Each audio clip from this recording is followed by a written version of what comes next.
Hi, I was talking to one of my helpers and my good friend Catherine earlier, and we were talking about the reason behind the Stop Trafficking US social media, our website and our Facebook page and Instagram page.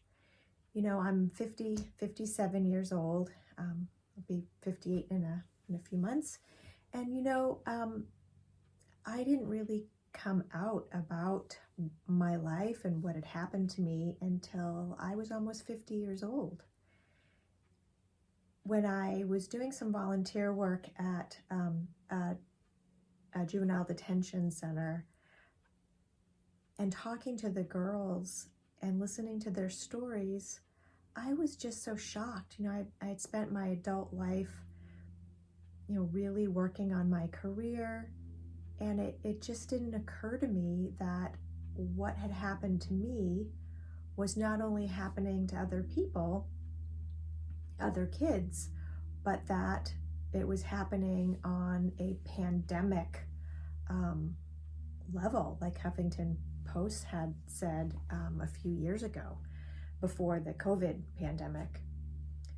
And I just believed that the good in human beings. Like, I know that the vast majority of human beings are good. So, and if statistics are right, then just a little less than half of all human beings have got some sort of trauma. They're like the walking wounded. So if we have just under half of all human beings have been traumatized somehow, abused, neglected, traumatized, and half of them haven't done their work, then no wonder why we have, right? We're almost 2 years in COVID as I'm talking to you right now, and we have so much dysfunction.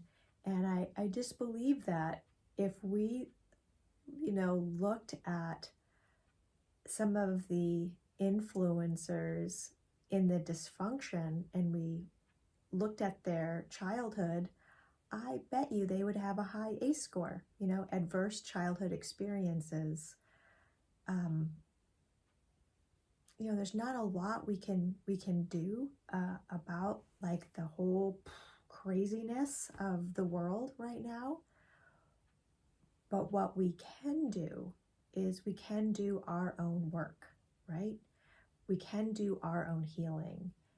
And what that looks like is allowing our own dysfunction to be revealed and to do the healing work that needs to be done for those wounds. And what happens when we do that work is, over time, what used to trigger us triggers us less and less and less, and then not at all. What used to really run us, fear of being a fraud, trying to reverse our childhood message. We are not worthy, so we're like constantly trying to be worthy, or using addictions to suppress our own feelings. When we do our healing work, all that sort of fades, right? And then we can be clear and be the best, highest versions of ourselves. So we do our own work, and then we're superheroes in our families, in our homes, in our families, in our neighborhood, in our town, in our city, in our state, in our country. How we treat the most vulnerable among us really speaks volumes to who we are as a whole in humanity. We don't have to go on some mission to find the most vulnerable. When we do our work and we're willing to be the superheroes for the most vulnerable among us, all we have to do is just be aware, because they cross our path constantly. There's, there's an animal, there's an elderly person, there's, there's an abused child, there's an at-risk of abused child. We have plenty of opportunities to do that. And, that's why I love the starfish story, because sometimes when we look at like all the stuff that needs to happen, it's so overwhelming that you just want to shut down, pull the curtains, close the doors, just right. It's just so much. But when we think about the starfish story,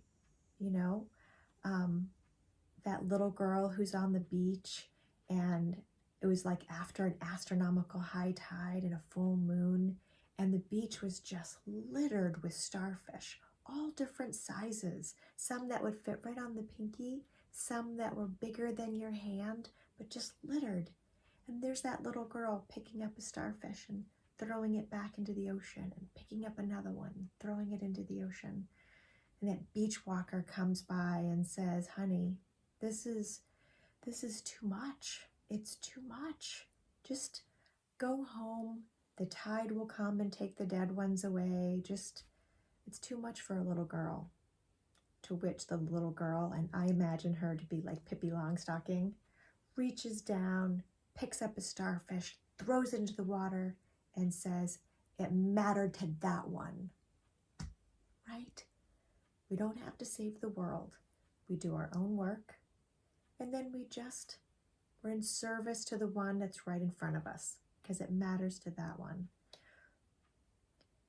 There's been a lot of scientific research done on intuition, that gut feeling, lots of FBI stuff,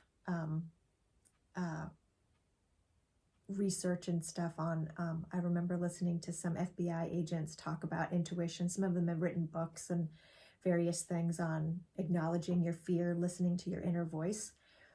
And what we know is that your gut is right most of the time. If your gut is right most of the time, that's a pretty good indicator, right?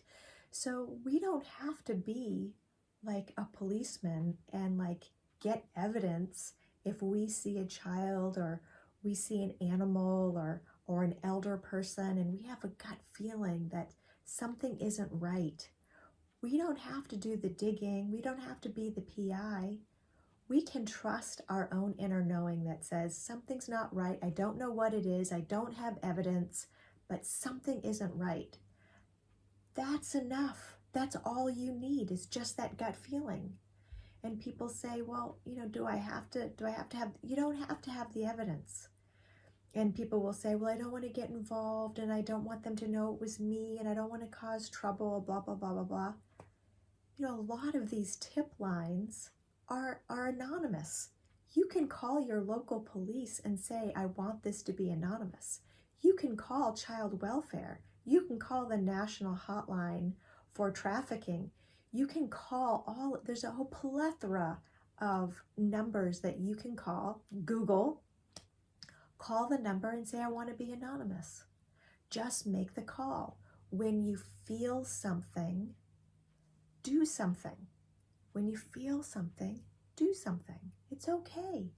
How the system works is the more calls they get, the higher up the chain, the more that victim moves to the head of the line to be investigated.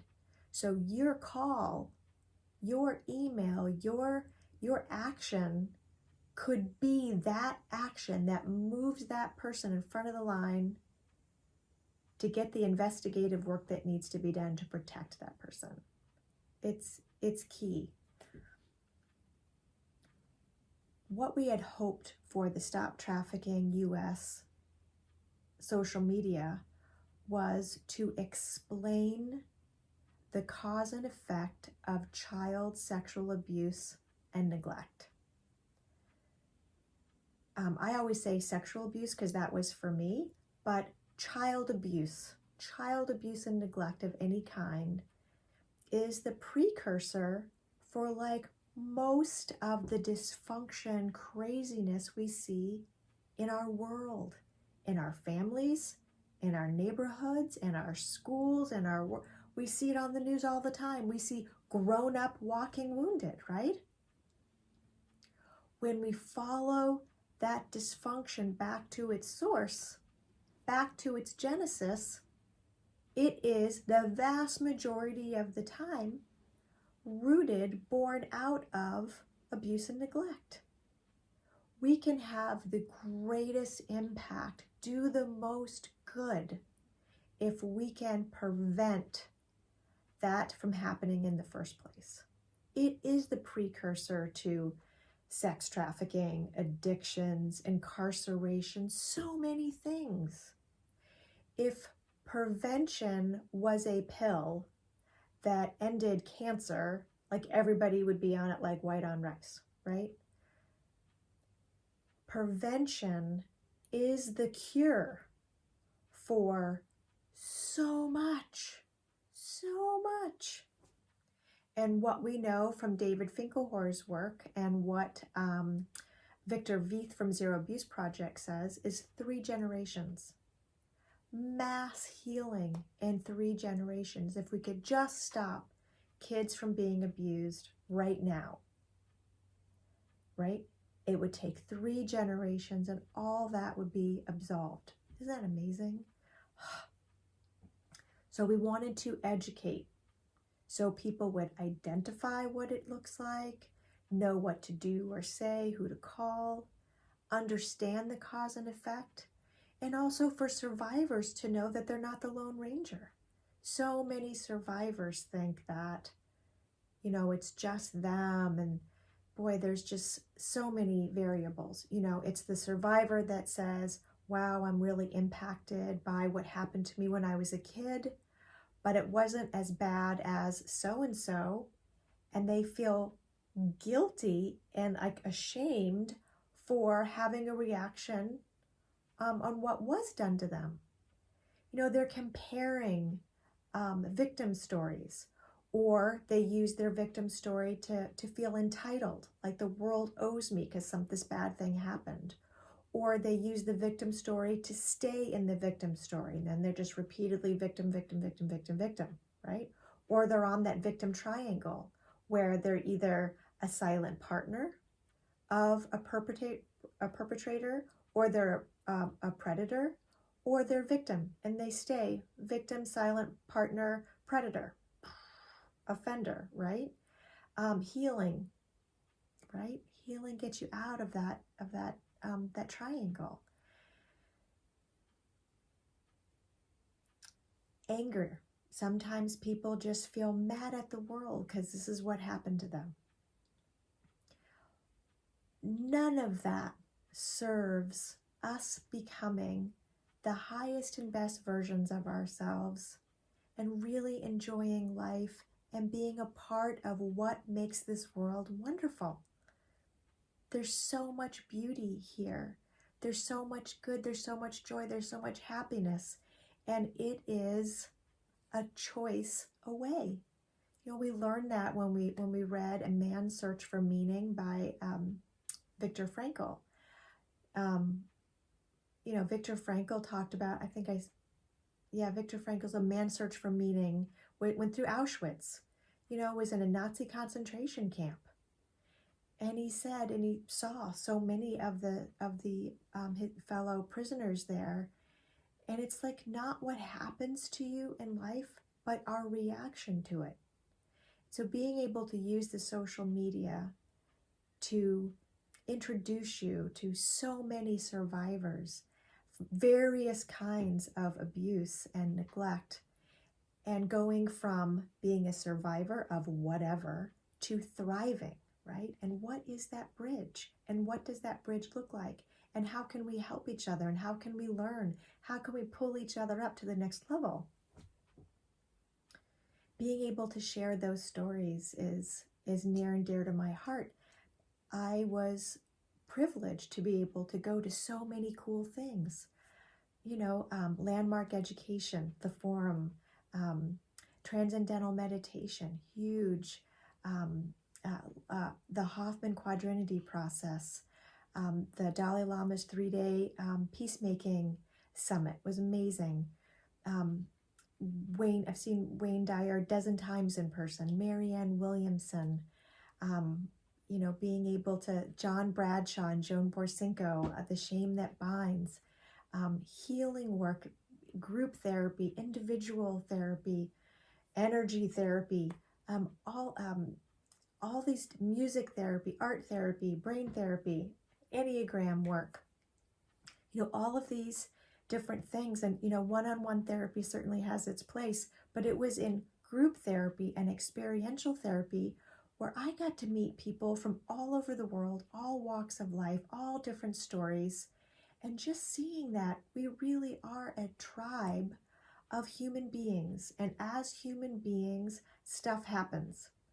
Some more than others, but that's really irrelevant to how we respond to what happened to us. And the fact that no matter what has happened, we really can thrive after surviving. We absolutely can. And a part of that is service to others. Whatever we didn't learn, whatever developmentally we didn't learn, whatever skills, if it is learnable, then we can learn it and we can thrive and be that change in the world. Be happy. Just because you're a survivor doesn't mean you have to have a 501c3 or be a poster child or be on the 6 o'clock news or, the greatest gift that you can do on this planet as somebody who has survived being a human being is being happy, finding peace, being happy, being comfortable in your own skin like that. If that's all you did from whatever happened to you, is being able to let it go and be comfortable in your own skin and be happy and grateful and generous and kind and just, a good, healthy person on the planet. Perfect. That's all you have to do, right? The next step is being that and just being a superhero in your own realm, just in your own circumference of life, just being kind. That ripples out. That matters. You matter. We matter. We're just a bunch of, human beings. We're just like spiritual beings having this human experience. And everybody's perfectly imperfect. Everybody. So my hope for Stop Trafficking US was just to be a beacon of understanding, so people understand this complicated issue that it just really isn't. A beacon of hope, so people who are suffering know that there's hope. Because there is. And a beacon of love. I'm hoping that people will feel my love and will feel loved, and then will pass that love on. That heals everything. So that's the goal, being able as a survivor to just share things that really helped me, that I've seen have helped other survivors, and hoping that will really be helpful. That's the goal, is to just give hope, love, understanding from my heart to yours. There's a lot of unnecessary pain out there, and I'd love to decrease the severity and the duration if I can. That's the hope.